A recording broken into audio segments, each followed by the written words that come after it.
Okay, so we finish chapter 6. There are a few more results I want to present. First of all, as done for the case of lossless coding and transmission through a channel, we can talk about source transmissibility. And in particular, we want to consider the transmission of a discrete memoryless source Vi over a discrete memoryless channel with input X, output Y, and probability transition mass function Py given X.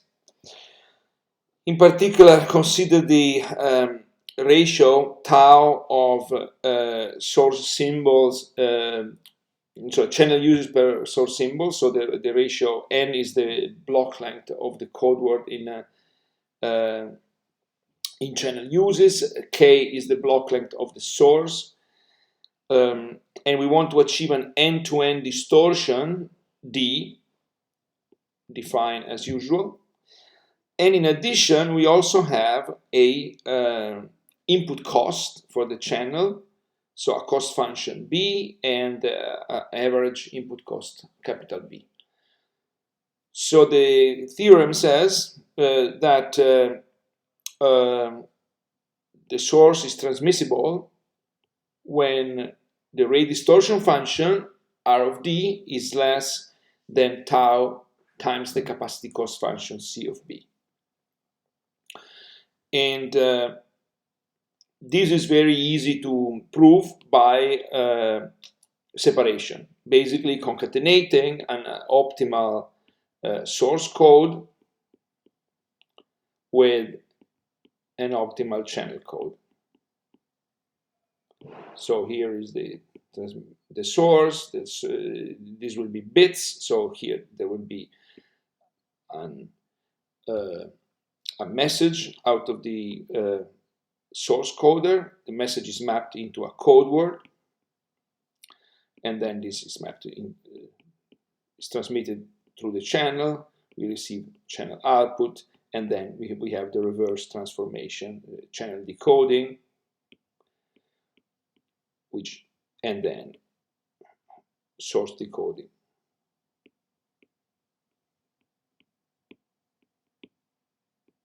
Okay. Actually, I should have, for consistency, I should have put here Vk, because we transmit a block of length k of the source, and here V hat k. Okay. So by separation, this result is clearly achievable because we can encode the source at rate R of D. We can transmit over the channel at rate C of B, and the probability of error at the decoder is going to be arbitrarily small, and the distortion, or the end-to-end distortion from this point to this point, is going to be whatever we have designed here the source coder to achieve. So the issue is, can we do better by joint source channel coding? And we have a converse statement that says that, of course, in the assumption that the source is memoryless and the channel is memoryless, this result cannot be beaten. And how do we show this? Well, the converse is, again, assume that we have a code, a joint source channel code that converts blocks of the source of length k into channel inputs, and vice versa, the channel outputs into a reconstructed block of the source, achieving end-to-end distortion D. So what we can write is that n times the capacity of the channel is greater or equal than whatever n-letter distribution is induced by this code. The n-letter distribution is induced because we have a random source, and then we have a machine that is like a black box, but that spits out sequences xn, and so the probability distribution over the source sequences induces a probability distribution over the input. and we know that n times the capacity is always greater than whatever n letter distribution of the input is able to create between input and output. So we have this. Then because of the data processing inequality, because we have this Markov chain induced again by the code. So here we have the joint source channel code. Here we have xn, the channel, yn, and then the joint source channel decoder that creates this. So the mutual information from here to here is always less or equal to the mutual information from here to here. So we have this lower bound. Then we can apply the chain rule. Then we play exactly the same trick as before. So we break these terms into this mutual information minus something that is 0 because the source is memoryless. And then we neglect, among all these letters, we neglect everything but the vi hat. And then the remaining steps are again based on the fact that the ray distortion function is convex and non-decreasing, and so again we can lower bound this with the k times r of d. So we find that if such code exists, then n times c of b is greater or equal than k times r of d, which shows that result obtained by separation is in fact unbeatable.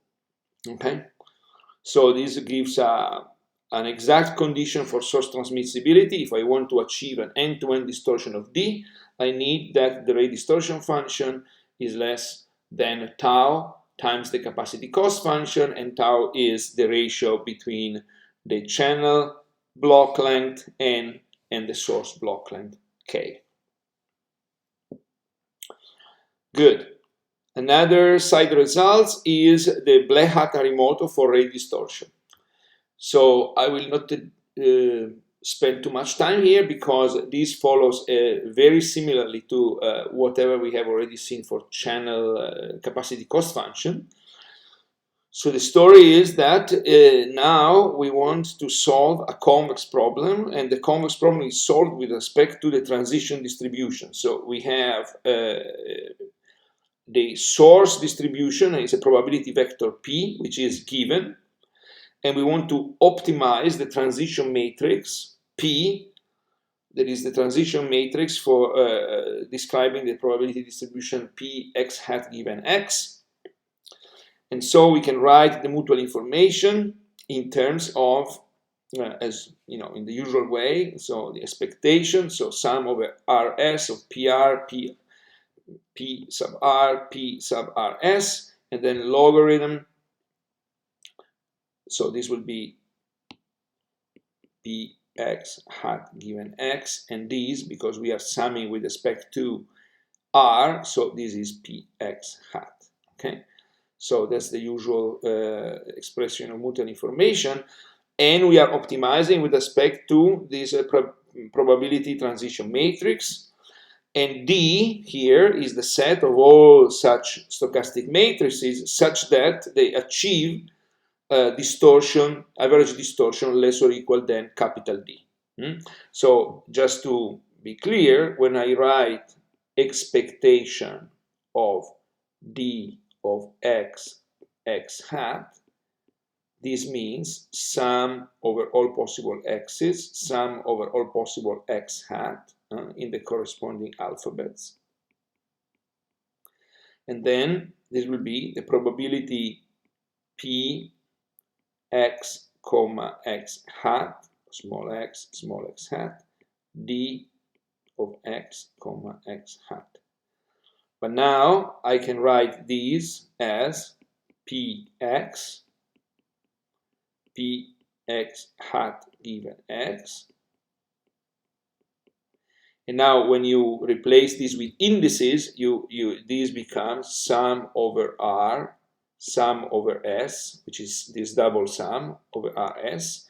And then we have P sub R, P sub Rs, as we have defined this transition matrix, times the corresponding distortion for letters R and S. Okay, so this is exactly the expectation of the distortion measure. So you see that this is in fact a linear inequality because these components PRS counts linearly in this left-hand side, and in addition the PRS are non-negative numbers, and sum with respect to, for every fixed R, sum with respect to S, they sum to 1. So we have a set of linear inequalities that defines a convex set. So the set D is a convex set, and it turns out that this function, as we know, the mutual information is convex in the transition matrix. So this is a convex problem. However, we can solve it in the following way. So there is this theorem that says, consider now a new function. We introduce a new probability vector Q that is not necessarily the marginal with respect to x hat of px hat, x comma x hat. So you see these replace basically this term that was px hat, right? And it turns out that the theorem says that the ray distortion function is obtained as a double minimization with respect to p and with respect to q of this new function. And furthermore, this double minimization is given in closed form. If you fix one argument, minimizing with respect to the other becomes very easy. In fact, for fixed p, the minimum with respect to q is achieved by simply this formula. This is the exact marginal. You see, this is exactly this denominator. And when we sum with respect to r, is this denominator. We have it here. And for fixed q, the minimization of the partial Lagrange of f plus lambda times the constraint is obtained by this explicit expression. Okay, so it turns out that now the proof of these two results follows really similarly to the case we have already seen for the case of the Blech-Hartree-Harimoto for channel capacity cost function. So you can do it by yourself. I actually invite you to prove these results. Is a nice exercise in constraint minimization. And it turns out that alternating these two steps, basically starting from an initial probability vector Q0, fix the Lagrangian multiplier to an arbitrary value, and then we iterate the two steps from Q find P, from P find Q, iterate these two until convergence, and at the end, when we reach a steady point, a limit P infinity, Q infinity, we plug into the F function, and this will be our corresponding ray distortion function for the distortion obtained by, of course, the limit P infinity. So again, we, as we have already seen in the example for the channel coding, we vary the value of the Lagrangian multiplier, and we can basically plot in parametric form. We are going to have D as a function of lambda, R as a function of lambda, and therefore we can plot R as a function of D, and this will have this typical convex non-increasing profile that we expect. Okay. Then another result that is kind of similar, or not similar, but I would say analogous to what we have seen for the case of Gaussian channels, is the case of parallel Gaussian sources. So we have already seen the ray distortion function for a single Gaussian source with variance sigma square and quadratic distortion D. Now we consider the case where we have a collection of independent Gaussian sources. In fact, we have k Gaussian sources. Each one has a different variance, sigma k square. And so we can write that the source symbol is in fact a Gaussian vector with a given diagonal covariance matrix. And what we care about is the distortion measure that express the total square error between x and x hat, so the sum of the component of the square errors. Okay. So we want to obtain the rate distortion function in this case. So we do very similar to what we have done for a single source. So we write the mutual information as the differential entropy of x, differential entropy of x given x hat. Now the source is independent, so this joint differential entropy is equal to the sum of differential entropies. And here we simply use the chain rule to break this term, so we have equality here. Then we use the fact that reducing conditioning increases the differential entropy. So among all these terms, we simply keep just x k hat, and we neglect everything else. So we are reducing the conditioning, therefore we are increasing this term that comes with a minus, so we are getting a lower bound. Then we put these things together and we find that this is the sum of the mutual information between xk and xk hat. And now we see that here each one of these problems is in an individual Gaussian source. So we know already that if we assign distortion dk to the source k, the rate distortion function will be 0 if dk is greater than sigma k squared, then we get 0, or is 1/2 log of sigma k squared divided by dk if the other way around. So we have 0 or this logarithm. So overall, you see when this ratio is greater than 1, taking the positive part give us 1/2 the logarithm of the ratio. When this ratio is smaller than 1, then logarithm of a number smaller than 1 is negative. Taking the positive part gives 0. So overall, we can concisely write these.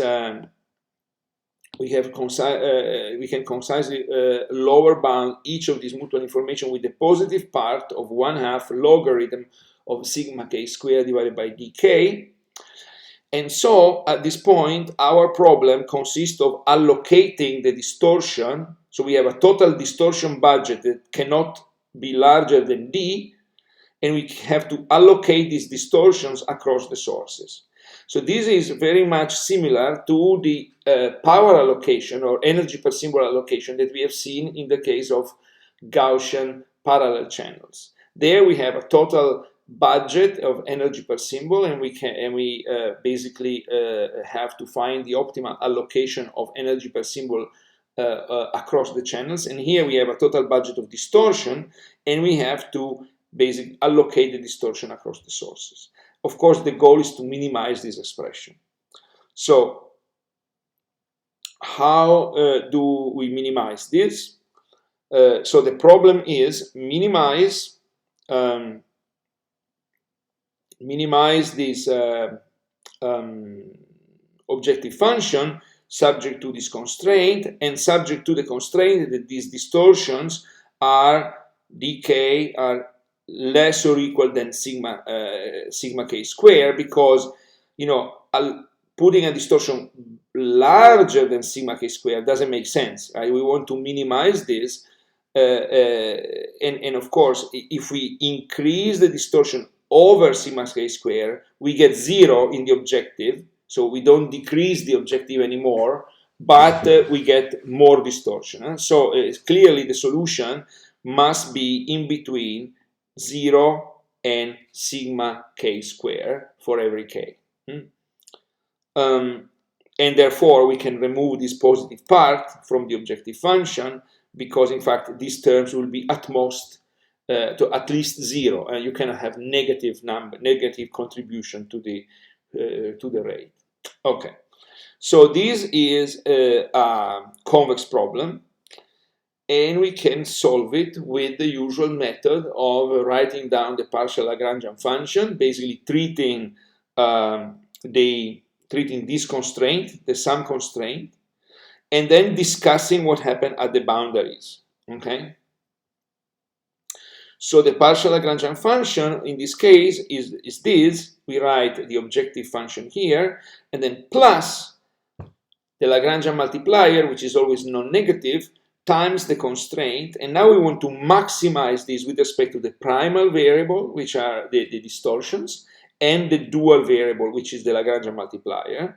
We want to minimize this. So what happens when the sum distortion constraint is violated? So this term is bigger than d, then this difference is positive, and then we can basically lambda can be as big as we want because it's also positive, and this clearly is not the minimum. Okay, so we want to solve the problem min of this with respect to d, max with respect to lambda of this function. As soon as we violate the constraint, the max with respect to lambda pushes this the objective to arbitrary large number 2 plus infinity. So basically it punishes us if we try to violate the constraint. This is always the idea of this method. Okay, so what do we do? Well, by now you should be acquainted with the procedure.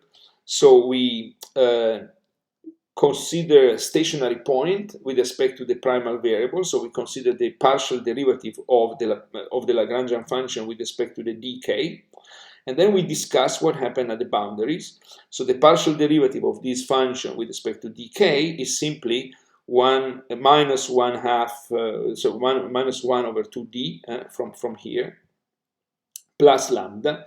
And this has to be less or equal than 0. Why is that? Well, so let's see. We have two boundaries, boundary 0 and boundary sigma k square in the direction on the axis, say dk, right? And then there are two cases. Case number 1, the minimum is not at the boundary. So we have a stationary point, the derivative, the partial derivative is 0. Or the function you see here, this derivative should be negative because in this case the minimum is at the right boundary. Never at 0. At 0 really we don't care, because what happens if some of the dk goes to 0? If some of the dk goes to 0, the rate goes to infinity. So the objective function goes. So the case 0 is never interesting here. We are in the case where distortion 0 is unachievable anyway, because we have a source with you know, it's a continuous alphabet, so we cannot have a 0 distortion with a finite rate. The only relevant boundary is the right boundary, and when the minimum is at the boundary, then the derivative must be non-positive. At this point, we solve for, so assuming that the stationary point is inside the domain, we solve this equation with equality. So we find the solution dk star equal to gamma, where gamma is simply 1 over 2 lambda. So we can reparameterize the Lagrangian multiplier as much as we want. It doesn't change as long as, you know, we keep the sign correct. So this gives us that the solution, the candidate solution, is dk star equal to constant, because you see this gamma does not depend on k. So there are two possibilities. Possibility number 1, this constant gamma is actually smaller than sigma k square. Then effectively is some point inside here, and then we are happy and we accept it. The solution is consistent. The other possibility is that gamma is greater than sigma k square. So what happens if gamma is greater than sigma k square? It means that you see, replacing replacing the solution sigma k square, so at the k star equal to sigma k square inside the derivative, we find that in fact the derivative is negative. So basically, putting these things together, we find that the optimal dk star is the minimum of gamma, which is this constant value, and sigma k square. And how do we determine the value of gamma? Well, we solve the constraint to hold with equality. Okay? So the solution of this equation, well, this is a nonlinear equation because of this minimum. The solution of this equation is very similar to the solution of the water filling. So how does it work? Well, the solution of this equation works as follows. We sort the variances in increasing order, so without loss of generality. Suppose that we have sigma 1, then we have sigma 2, then we have sigma 3, etc. Okay, and then we assume, now we say, okay, suppose that gamma is a value in between in here. So we solve the equation assuming that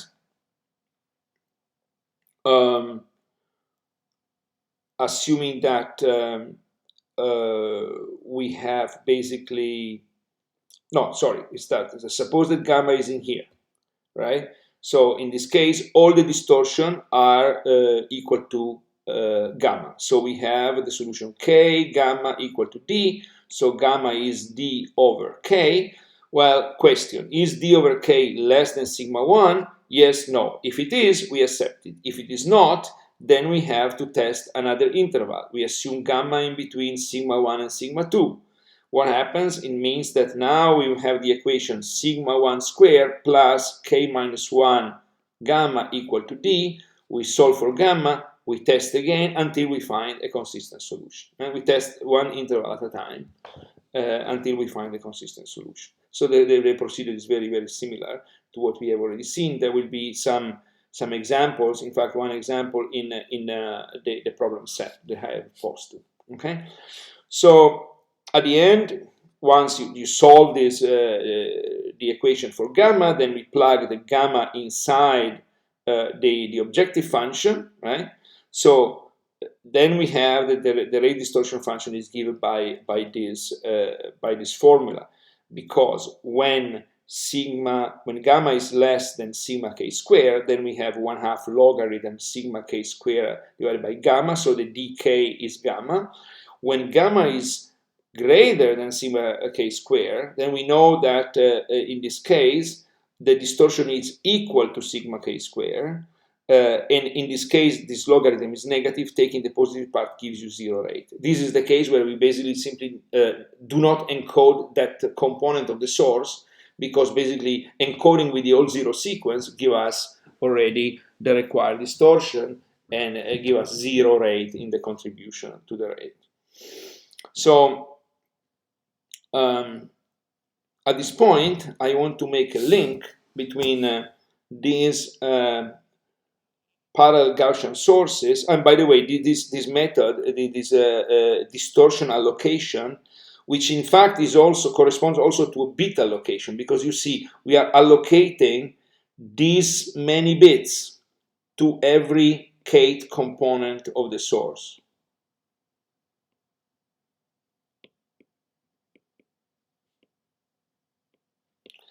So we can talk about bit allocation, and this, it goes under the name of reverse water filling bit allocation. Okay, so let me give now a hint. It's not of course a full treatment, but it's a hint that this method is very related to what is done today in many algorithms for source coding, and in particular, I'm sure that maybe you have heard about JPEG, JPEG 2000, MP3, to a certain extent MPEG-4, all these methods to encode images, audio, and video somehow, when you go really deep, are based on a similar idea. So let's consider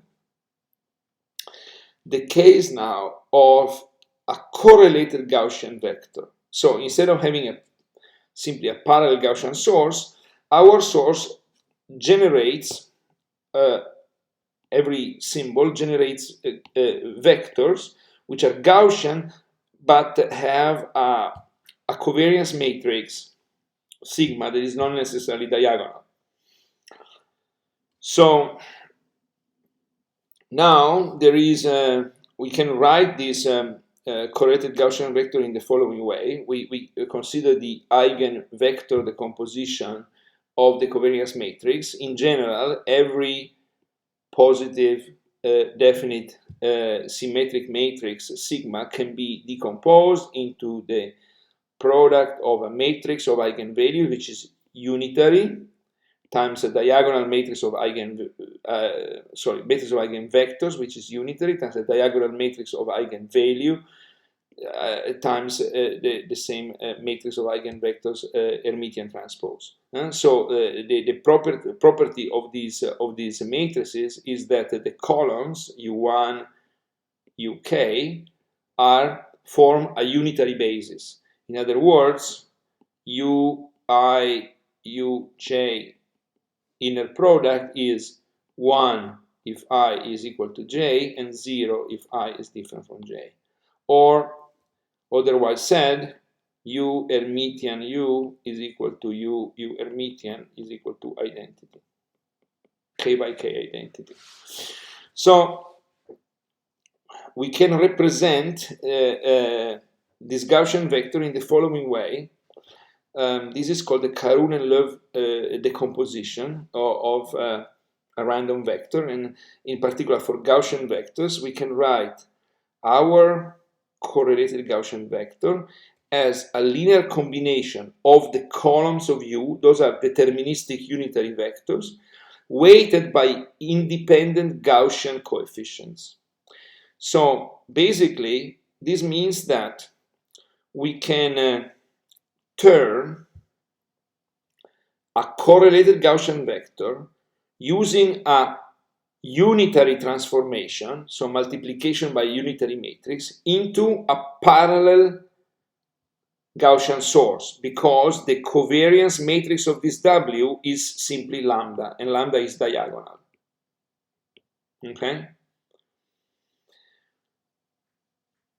So this shows that if I have a imagine I have an image. So what is an image? An image is can be seen as a correlated vector. If I consider all these pixels, right, and maybe there is here, I don't know, there is the face of Mona Lisa, and there is a sky here, and there is something here.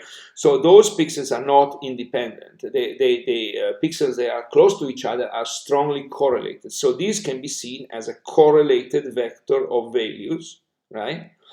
But there exists a unitary transformation, for example, a wavelet transform or a DCT, that turns this correlated vector into a vector where the coefficients are much more independent, but they have very different variances. Like in this lambda. Lambda contains the eigenvalues of the covariance matrix that are very skewed. Some eigenvalues are very large, some are very small. So in particular, since real images contains a very high content of low frequencies because they are very smooth, well, there will be here these coefficients. There will be some sort of low frequency here that is very powerful, and then in the high frequency there will be large regions here that are almost all zeros or near zero. Okay, because the variance of this coefficient will be very small. Okay, so this is the same idea. This is called transform coding. Why we apply these transforms? In particular, unitary transform, precisely to turn the redundancy in the source, which is given by the correlation of its values, into redundancy in terms of the skewness of the relative energies of the coefficients. And then once we have turned our source into a parallel Gaussian source, we can apply the reverse water filling beta location, which means graphically we have all these sources with very different powers. We draw a line gamma, and then all the sources that have less energy than gamma are simply thrown away, thrown into the dustbin, and the high energy components are quantized in order to have the same distortion gamma. Okay, so this is precisely what a transform coder does. If you have studied image coding, for example, we know that a lot of the high frequency coefficients are simply thrown away. They're not quantized at all. And the low frequency coefficients, depending on how many bits per pixel you want to achieve, are quantized at a certain resolution. Okay, so that's the idea of transform coding.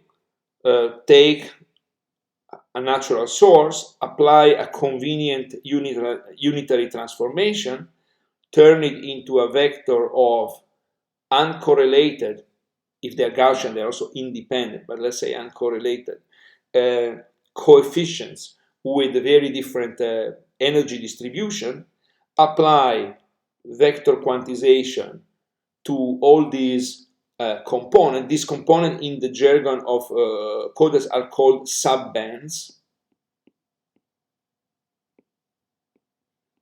And this is also called subband coding, and subbands because, as we can see here, the transform is going to isolate components with low frequency and components with high frequency, and then we apply basically a quantization to these subbands. Some of them, the ones that are really irrelevant, are simply thrown away, so we save a lot of bits, and the others are quantized. At this point, this generates a sequence of bits, and then at the decoder, the bits are then decoded. We recover the coefficients, and then we apply the reverse transformation, and we recover the source. Okay. And by the way, since vector quantization to encode high dimensional blocks of the source is a complicated operation, there is an interesting operation which is called entropy coded quantization, something that there will be some homework problem on that. Entropy coded quantization consists of the following. Instead of using a VQ, vector quantizer, for example, using the Lloyd algorithm that I have described at the beginning, we can play a different trick. We quantize coefficient by coefficient using a simple uniform quantizer. This gives us the symbols with the different, they're not all equiprobable because they have a certain distribution depending on the source distribution. And then we take these symbols as a discrete source, and then we do lossless entropy coding, for example, using an arithmetic coder or a Huffman code. And this technique that, say, concatenates a transformation, for example, a wavelet, DCT, or whatever, and appropriate entropy coded quantization is the basis for a lot of practical schemes like a JPEG 2000 and H264, MPEG-4, all these things. Of course, for the video, there is something else which is very important, which is motion compensation. So the video, because the video is a sequence of frames, well, we are not encoding one image at a time, but in fact, we are also doing differential encoding of the images and also bidirectional, because those images are very correlated over time, because you have, for example, a movement of the camera, and you see essentially the same thing, just moving a little bit, translating to the left and to the right from frame to frame. And then there is also a way of squeezing out the redundancy, the temporal redundancy over time. So that's even more difficult. But conceptually, the concept is the same. So, for example, this is a very sketchy block diagram for an image coder that as it could be JPEG 2000. We take an image, in this case the famous Lina, which is used in every image processing paper. We apply a wavelet transform with a certain level of subbands, and then we apply, so this will be now those the transform coefficients, and now we see that there is only a very, very tiny, low frequency, high energy, small decimated image in the upper left corner with a very bad resolution, and then the rest is all the details that are essentially the higher frequency coefficient. And now you see that those are almost all zeros, because so almost all black. Black means zero, and therefore there are a lot of zeros, so this is highly compressible. So at this point we apply a so-called dead zone quantizer to the different subbands. Dead zone because it will compact all the things that are near zero, they will represent exactly with zero. And then we apply here adaptive entropy coding using, for example, arithmetic coding. And at the end we split coded bits. Okay, so this is how it works. This is our Lina. This is the way it transform. This is basically the energy levels of the subbands in the transform coefficients. This is the high, the decimated low frequency small corner. So this corresponds to this, is like a magnification of this low frequency subband here. And these are the histogram of the distributions of the different coefficients, the different subbands. And we see that apart from the very low frequency one, which is doesn't look Gaussian at all, but all the other empirical histograms look like Gaussians, and they have they are smaller. Say they are closer and closer to zero. You have to look at the scale here. So as we move to higher and higher frequencies, we see that there are more and more zeros into these squares. So it means that when we apply this dead zone quantizer, we compact a lot of coefficients to become zero, and the others are, essentially this gives a source, a discrete source that can be compressed by using entropy coding, and this in fact gets very close to the rate distortion function for the corresponding source. So of course this is not a formal treatment. There are a lot of tricks, a lot of different algorithms, a lot of little adjustments, and that have been highly optimized. Also the mean square error for images and video is not the right performance measure. People have come up with the performance measures or distortion measures that are more related to the human perceptions, because sometimes the human brain and eye capture quality in a different way. It's not just simply mean square error, but the high level connection between the theory and the practice is here. It's very important to remember why we operate these transformations. So why we use wavelets and DCT? Because essentially we want to turn the redundancy in the correlation of the source into redundancy in the skewness of the relative energies of the coefficients after the transform, which is exactly what this Karun and Love transform does for the ideal case of Gaussian correlated random vectors. And then the beta location that essentially neglect the low energy coefficients, as we have seen, through the reverse water filling formula, right? Some subbands get 0 bits because of this positive part. Others are quantized with a constant distortion gamma, and the level gamma is tuned in order to have a desired trade-off between overall distortion and rate. Okay.